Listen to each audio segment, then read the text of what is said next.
Iran's formerly supreme leader, Ayatollah, is dead. Operation epic fury, जिसमें Israel के 200 से ज़ायद जदीद तरीन जेट्स बशमूल F-35 स्टेल्थ फाइटर्स उर्दून और इराक की फ़िज़ाई हदूद को खामोशी से उबूर करके ईरान में दाखिल हो गए। 28 फरवरी 2026 की सुबह ठीक 8 बजे खलीज फारिस में मौजूद अमरीकी बहरी बेड़े USS जेरल्ड आर फोर्ड से उड़ने वाले तैयारों और बराह रास्त अमरीका की रियासत मिजोरी से आने वाले B-2 स्प्रिट बम्बार्ड्स ने तेहरान के क़ल्ब में वाक़े पास्टर स्ट्रीट कॉम्पाउंड पर 30 हैवी बंकर बस्टर बमों से हमला किया। मगर सवाल ये पैदा होता है कि जब इसराइल के 200 फाइटर जेट्स ईरान की फ़िज़ाई हदूद में घुसे तो दुनिया का ताकतवर तरीन रूसी S-400 मिसाइल सिस्टम खामोश क्यों रहा, जबकि 200 जेट्स का राडार की नज़रों से बचना तकरीबन नामुमकिन है। क्या वाकई तेहरान के ट्रैफिक कैमरों को हैक करके सुप्रीम लीडर की एक एक हरकत को लाइव ट्रैक किया जा रहा था और व्हाइट हाउस के बंद कमरों में सदर ट्रंप और नेतन्याहू के दरमियान होने वाले इस खुफिया मुआहिदे की वो कौन सी लर्ज़ाखेज़ तफसीलात थीं जिन्होंने इस मिशन को ऑपरेशन एपिक फ्यूरी की शक्ल दी।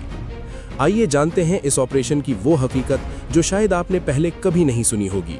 ज़ेन टीवी की वीडियोज़ में एक बार फिर से खुशामदीद। नाजरीन, ये ऑपरेशन कोई अचानक पेश आने वाला वाक़या नहीं था, बल्कि ये कई दहाइयों की खुफिया प्लानिंग और इंतहाई पेचीदा तैयारी का नतीजा था।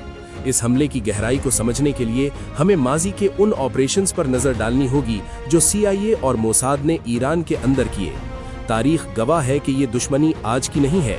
2010 में होने वाला स्टक्सनेट साइबर हमला हो जिसने ईरान के नतंज न्यूक्लियर प्लांट की सेंट्रीफ्यूजेस को तबाह किया, या फिर जनवरी 2020 में बगदाद एयरपोर्ट पर जनरल कासिम सुलेमानी की टारगेटेड किलिंग, ये तमाम वाक़यात इस बात का सबूत थे कि अमेरिका और इसराइल ईरान के अंदर तक रसाई हासिल कर चुके हैं।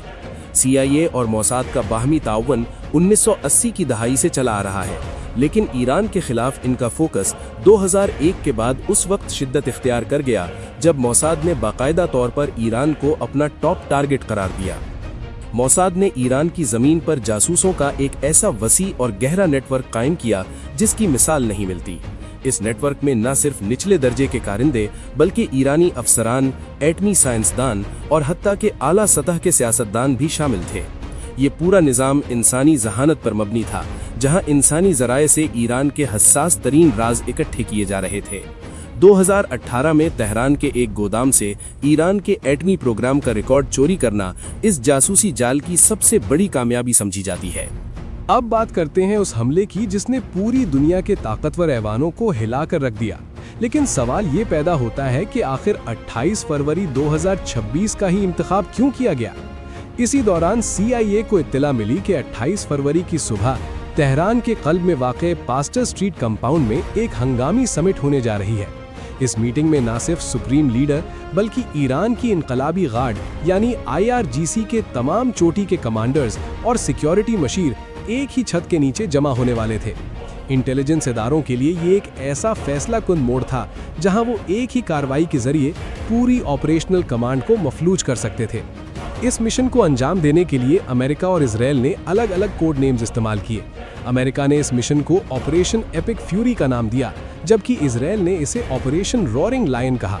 इन दोनों ताकतों के इश्तराक ने इसे तारीख का सबसे बड़ा US इजरायली जॉइंट स्ट्राइक बना दिया। इसकी हतमी और फैसला कुन मंजूरी 11 फरवरी को वॉशिंगटन में दी गई, जब वजीर आजम नेतन्याहू ने सदर डोनाल्ड ट्रंप से व्हाइट हाउस में 3 घंटे तवील एक खुफिया मुलाकात की, जिसमें इस ऑपरेशन की बुनियाद रखी गई। इस पूरे ऑपरेशन की जड़ें वॉशिंगटन के व्हाइट हाउस और तल अबीब के मोसाद हेडक्वार्टर्स के दरमियान होने वाले एक इंतहाई खुफिया मुआहिदे में छिपी थीं। रिकॉर्ड्स और शवाहिद बताते हैं कि अमेरिका इस हमले में महज एक साथी नहीं था, बल्कि वो इस पूरे मिशन का असल डायरेक्टर था।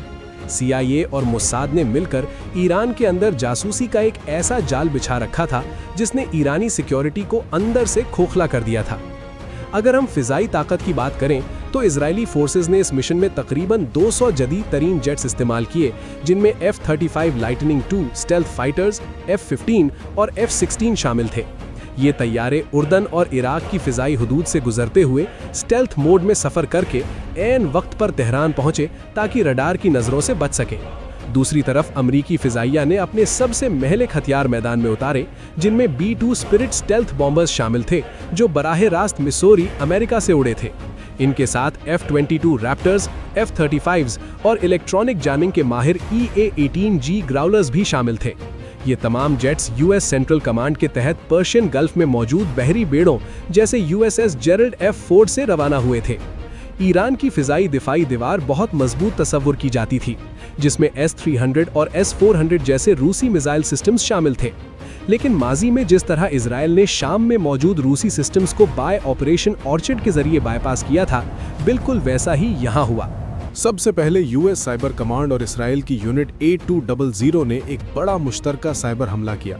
उन्होंने ईरानी रडार्स और मवासलाती निज़ाम को मुकम्मल तौर पर ब्लाइंड कर दिया, यानी ईरानी फौज के देखने और जवाब देने की सलाहियत खत्म कर दी गई। इसी दौरान मोसाद ने बरसों से हैक किए गए तेहरान के ट्रैफिक कैमरों का कंट्रोल संभाल लिया, जिसकी मदद से ईरानी क़यादत की एक एक मूवमेंट को लाइव ट्रैक किया जा रहा था। अगर ये मिशन अपने मकासद में ज़रा भी चूक जाता तो आज आयतुल्लाह अली ख़ामनेई तेहरान में मौजूद होते और ईरान की दिफाई और सियासी तारीख एक बिल्कुल मुख्तलिफ रुख इख्तियार कर चुकी होती, जो वाशिंगटन और तल अवीव के लिए एक बहुत बड़ा तस्वीराती धचका साबित होता।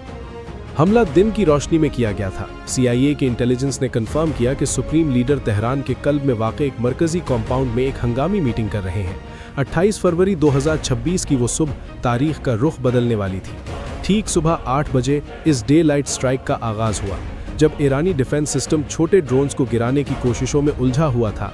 ऐन उसी वक्त इन जदीद तैयारों ने तेहरान के कल्ब पर 30 हैवी बंकर बस्टर बॉम्ब्स गिराए।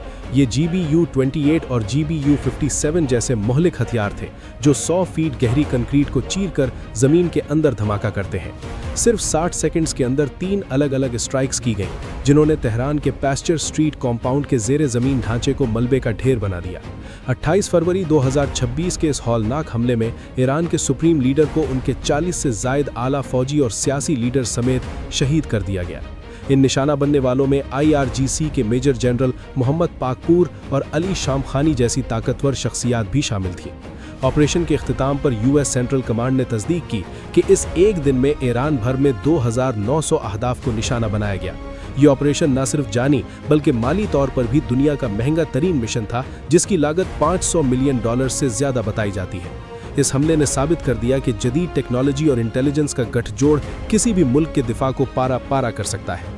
तारीख गवाह है कि जब से ईरान और मगरिब के दरमियान ताल्लुकात में कशीदगी आई है, ईरान ने हर बार साबित किया है कि वो जदीद टेक्नोलॉजी और इंटेलिजेंस वॉरफेयर के सामने खामोश नहीं बैठेगा।